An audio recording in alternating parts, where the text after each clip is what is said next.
Yo guys, balik lagi ke review Gunpla rakitanku. Hari ini kita bakal lihat bukan Gunpla sih, tapi model kit dari Star Wars, yaitu Captain Phasma Last Jedi. Buat kalian yang penasaran sama build-nya kit ini atau belinya di mana, aku bakal tempel linknya di bawah buat kalian bisa cek nanti ya. Jadi langsung aja ke reviewnya. Buat kalian yang belum kenal sama dunia Star Wars, Captain Phasma ini salah satu karakter yang terkenal karena armornya chrome semua. Model armornya ini mirip dengan pasukan Stormtrooper First Order pada umumnya, karena memang Captain Phasma ini komandan dari pasukan First Order. Jadi ini dia semua yang kalian dapat dari Bandai 1/12 Captain Phasma versi Last Jedi. Di sini ada Captain Phasma, jubah plastik, jubah kain, blaster rifle, display base, 2 baton panjang dan pendek, stiker biasa, water slide decal. Stiker unik ini yang luarnya seperti bahan kain atau kulit sintetis, gak tau lah. Pokoknya dia nanti ditempel di jubah plastik maupun jubah kain. 2 tangan genggam, 1 tangan pegang baton, 2 tangan terbuka, dan 1 tangan untuk pegang blaster rifle. Captain Phasma keluaran Bandai ini ada 2 versi. Yang pertama yaitu Force Awakens, keluaran tahun 2015, sama seperti filmnya. Yang aku punya ini versi kedua, yaitu Last Jedi, keluaran 2017. Beda dari kedua versi ini cuma ada di aksesoris senjatanya, dimana versi Last Jedi ini ada tongkat memukul atau Phasma Baton, nama kerennya. Untuk perbedaan harga dari kedua versi ini bakal aku tempel di sini waktu editing.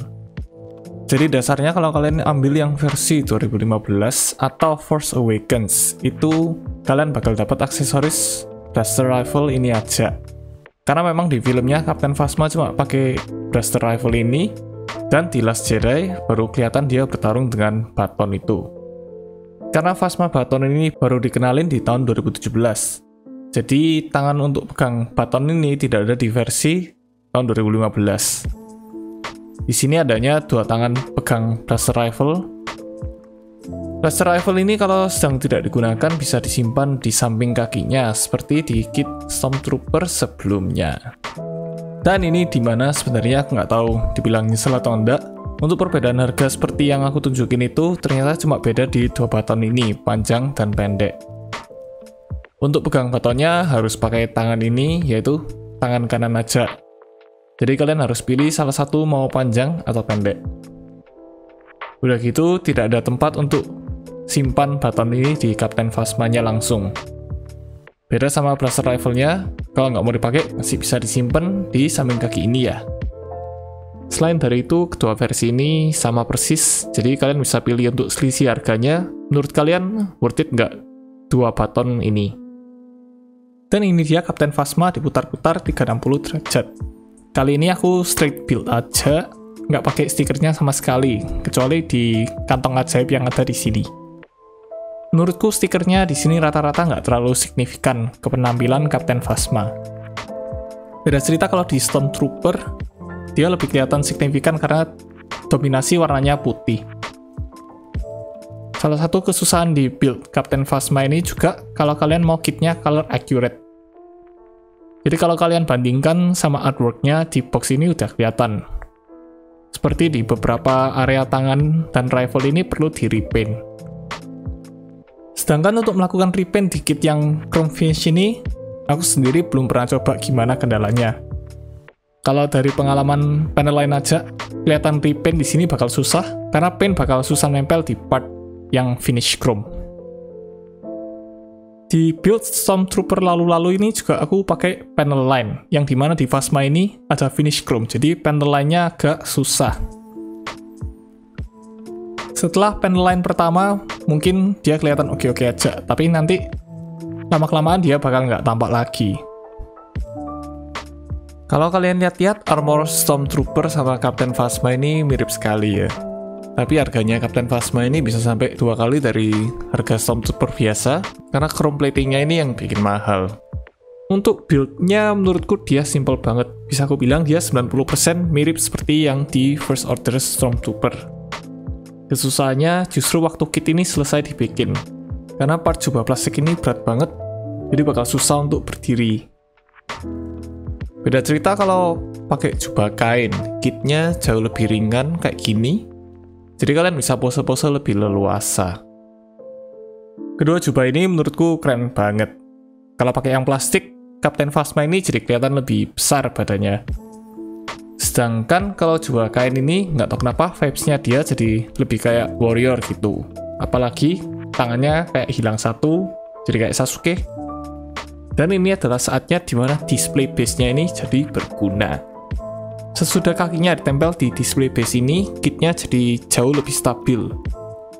Display base ini fungsinya untuk mengatasi titik berat keseimbangan kit ini. Karena di sini memang part jubah plastiknya berat banget, nggak sebanding dengan kakinya Phasma yang kecil banget. Mungkin sampai sini kalian juga sudah sadar ya kalau kit ini fingerprint magnet sekali. Karena kit ini full chrome dari atas sampai bawah. Jadi kalau kalian rencana build kit ini antara mau dibersihin pakai lap terus, atau bisa pakai semacam sarung tangan latex kayak waktu aku build MG Phoenix. Soalnya kalau pakai tangan langsung pasti bakal bekas sidik jari kalian di mana-mana. Di kit yang finishnya chrome gini juga ada kekurangan lain, yaitu knob mark. Untungnya kit ini kebanyakan part chrome-nya sudah undergate. Apa itu undergate? Jadi biasanya part sama runner itu dipisah sama bagian kecil ini namanya kit, ya kan? Umumnya kit ini ada di samping part langsung. Jadi kalau mau potong part itu harus agak jauh, baru nanti dibersihkan sisa napnya supaya kelihatan bersih. Tapi kalau di part chrome gini nggak mungkin bisa bersihin sisa pinggirnya, karena chrome ini hanya finishing, sedangkan part dalamnya itu plastik hitam. Jadi kalau mau dibersihkan atau diamplas itu finishingnya juga bakal hilang. Malah kelihatan plastik di dalamnya yang warna hitam. Nah ini dia keunggulan di kit undergate. Ini dia kitnya masuk ke bawah part, jadi waktu dipotong nanti bisa dibersihin lagi di bawah. Dan bekas snapnya jadi di bawah part itu, ketutupan waktu pemasangan terakhir. Contoh kalau part chrome nggak undergate itu, seperti di Phoenix ini, dia jadi kelihatan bekas-bekasnya. Tapi beda sama silver chrome, yang plastik di dalamnya hitam, di Phoenix ini dia plastik di dalamnya warna putih. Ngomong-ngomong tentang MG Phoenix, ini dia perbandingan ukuran dengan MG Phoenix. Jadi tinggi dari Captain Phasma ini ada di sekitar 16 cm. Ini dia perbandingan dengan MG RX78 versi 3.0, yaitu ukuran standar MG, sekitar 18 cm. Dan ini perbandingan dengan First Order Stormtrooper. Meskipun modelnya dari dua kit ini mirip-mirip, tapi ternyata proporsinya di sini dia berbeda. Beda tingginya kalau diukur cuma 1 cm, tapi udah kayak signifikan sekali kalau dilihat langsung. Dan ini dia untuk artikulasinya. Yang pertama, dia kepalanya bisa naik turun sedikit, tapi nggak signifikan. Bisa diputar 360 derajat. Untuk bagian jubah plastiknya bisa disampingin dulu, supaya tangan kirinya bisa diangkat juga sampai segini. Untuk lengannya bisa ditekuk sampai segini. Dan karena ketahan di jubah belakangnya, dia cuma bisa diputar ke samping sampai segini. Untuk pergelangan tangan bisa diputar 360 derajat. Untuk tangan yang kanan bisa diangkat sampai segini. Dan di bahunya ini bisa diputar juga 360 derajat. Bisa juga maju mundur sedikit untuk memaksimalkan artikulasinya. Dan juga untuk armor bahu ini bisa diangkat sedikit. Untuk badannya ini ada dua bagian, jadi bagian yang atas ini bisa ke samping, bisa ke depan sedikit, dan bisa diputar 360 derajat. Lalu untuk bagian yang bawah juga bisa diputar 360 derajat. Untuk bagian kantong-kantong di sebelah Captain Phasma ini bisa digerakin sedikit, tapi mereka rawan lepas apalagi kalau sudah digerakin sama kakinya. Contohnya dari sini, waktu kaki ini aku angkat, dia langsung lepas. Lalu aku coba angkat sedikit untuk tes tekukan lutut, juga dia lepas lagi. Jadi di sini memang dia rawan hilang Kalau kalian takut part ini hilang, lebih baik dilem saja dari awal. Untuk pergelangan kaki yang kecil ini, cuma bisa digerakin sedikit-sedikit. Kalau kalian nggak pakai display base-nya, bakal agak susah untuk berdiriin kit ini. Jadi sampai sini dulu guys, untuk kesimpulannya apakah worth it Captain Phasma ini? Menurutku Captain Phasma ini masih tergolong worth it karena hasilnya keren banget.